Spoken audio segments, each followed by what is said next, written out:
Welcome back to the channel, everyone. Today I want to talk about Marc Cohodes' secret AMC plan. I also want to talk about Elon Musk selling off some shares in Tesla and how that's going to impact Citadel and cause them some margin problems. So stay tuned and let's make some money. And now I want to dive straight in with the key information. So, Marc Cohodes recently tweeted saying, "I also bought 60,000 shares of AMC stock last week," which I've obviously recently covered in previous videos. He said, "For I have a plan for Adam Aron, which I will communicate to him after the earnings." Where the stock goes, who knows? But my view is higher. Those that put words in my mouth, please stop. I have things to do and best work alone. So somebody's done a little bit of research and potentially figured out Marc Cohodes' secret AMC plan. They've said Marc is heavily invested in Overstock, mostly because of their ownership of TZero. TZero is the only crypto platform that has FINRA and SEC approval to be a marketplace for digital securities. So this is basically the only crypto platform so far that can be a registered NFT marketplace. Marc's plan is to get Adam Aron to partner with TZero to create a digital security, and then it can give it out as a dividend to shareholders. Basically an NFT dividend.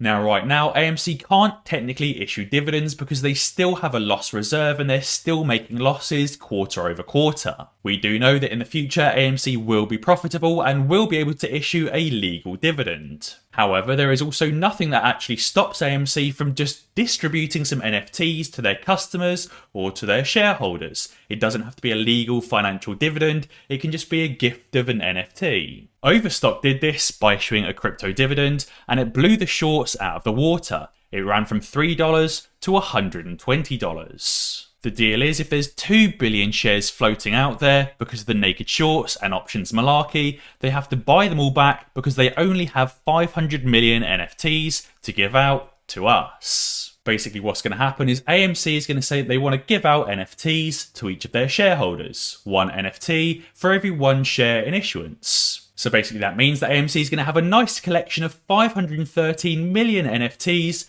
ready to distribute. But then they're going to see a line of 2 billion shareholders waiting to collect their NFT. AMC is then going to obviously say, well, something's wrong. We've got 513 million NFTs here because that's the size of our float.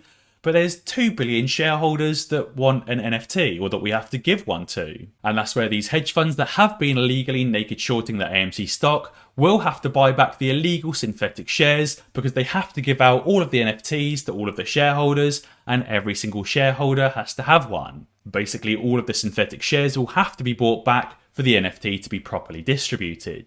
And Marc Cohodes specified and said, "Let me make a few things very, very clear.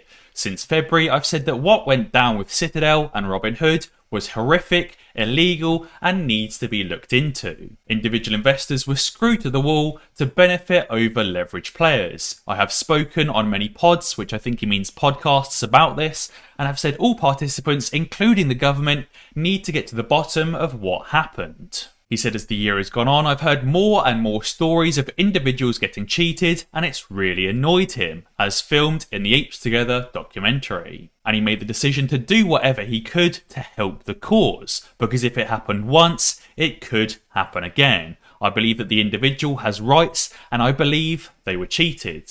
I also believe that change can happen if people get organised. I think this is brilliant news that Marc Cohodes wants to help the cause. I think it's also brilliant that he's putting his money where his mouth is, as he's bought 60,000 shares of AMC, which is worth well over $1 million.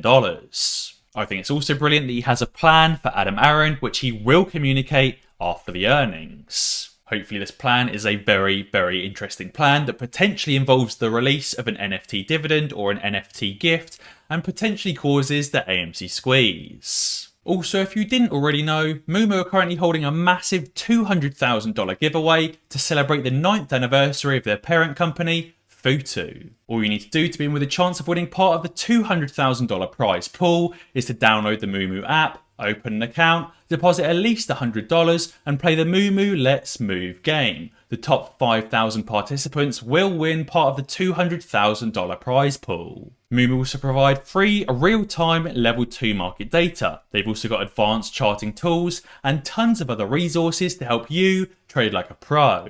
So be sure to sign up to Moomoo using the link in the description below to get these 3 free shares and to also win part of the $200,000. And now I also wanted to talk about Elon Musk selling off some of his shares and how it's going to hurt hedge funds like Citadel. So recently, Elon Musk made the following poll. Much has been made lately of unrealised gains being a means of tax avoidance. So I propose selling 10% of my Tesla stock.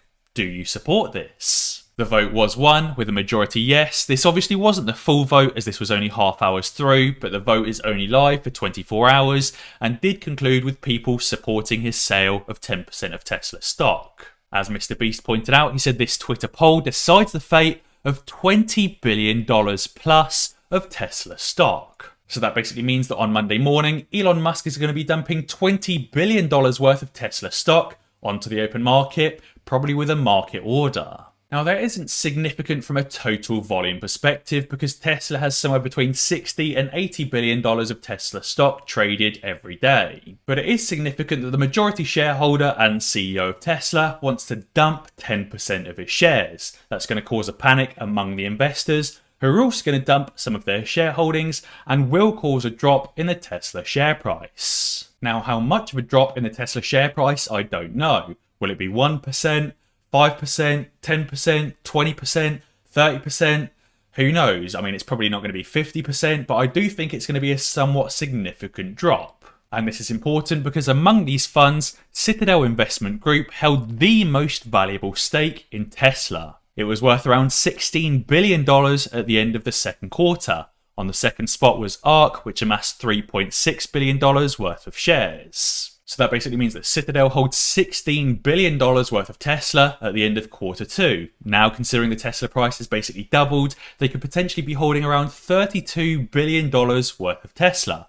If Tesla crashes by 10%, then they're going to lose over $3 billion in cash like that. Losing $3 billion like that could cause a giant margin problem for Citadel, and they could fail to meet margin requirements. And I also have some very interesting news between the GameStop and Loopring partnership. Someone tweeted saying at Loopring and at one of the Loopring developers, this is the way. Here you've got one of the Loopring developers handing Loopring to GameStop. And this post was actually liked by one of the head Loopring developers. This is very interesting because it basically shows that Loopring are indeed liking the potential partnership between Loopring and GameStop.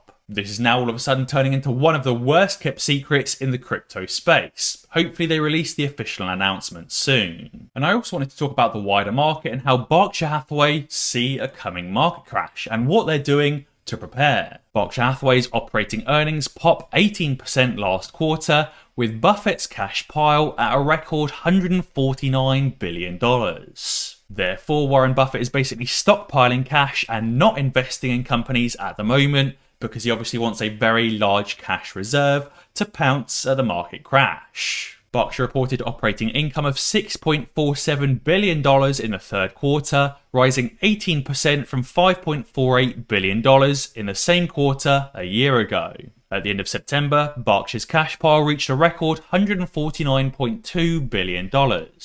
The record amount of cash came despite Berkshire's aggressive share buybacks. Therefore, even though Berkshire Hathaway have been aggressive spending tons of cash buying back shares, they still have record amounts of cash. And it says here Berkshire Hathaway saw another double-digit increase in its operating profit thanks to a continuous rebound in its railroad, utilities and energy businesses from the pandemic, while the company's cash pile hit a record high as Warren Buffett continues to sit on the sidelines. This is super interesting that even Warren Buffett sees a massive coming market crash and he's doing his best to prepare by holding as much cash as possible to take advantage of the discounted prices. And finally, I also wanted to talk about millions of empty homes in hundreds of ghost cities exposing the corruption of communist China's regime. In 2016, China's communist regime launched a series of policies to develop cities outside the largest urban conglomerates as part of a redevelopment drive. But the inadequate planning and widespread corruption ended up producing flawed projects that left cities abandoned, super indebted,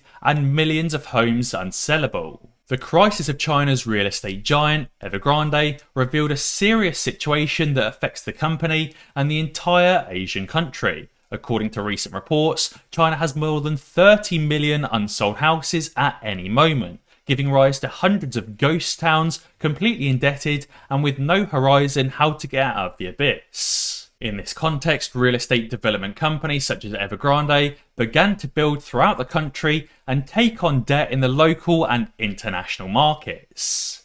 At first, many buyers appeared, allowing the business to expand, but the steep decline in real estate sales rates drove potential buyers away. Many of the towns were even abandoned midway through construction due to the lack of financing, or have faced bankruptcy due to the lack of real estate buyers. Faced with this situation, real estate developers are unable to pay the interest on debt, forcing the government to intervene to avoid a possible financial collapse. A figure that I think is absolutely incredible was said by a manager of Shenzhen OCT Cultures Group, and he said during an interview with the National Business Daily that real estate companies jumped on the bandwagon to develop these characteristic cities quickly, but none of them are particularly successful, and basically 90% of them were doomed to fail. So Evergrande isn't the only problem. There's tons and tons of other developers just like Evergrande that tried building out these cities but failed. And that's why there's now ghost towns with over 30 million properties that are unsold at any one point. Guys, be sure to let me know down in the comments below what you think about Marc Cohodes' secret AMC plan. If you haven't already, be sure to sign up to Moomoo using my link in the description below to get those free shares, because at the end of the day, everybody loves free money. And as always guys, if you enjoyed this video, be sure to check out some of my others. Alternatively, subscribe to the channel and ding that notification bell, because that way you'll be alerted when I upload a new video. Cheers!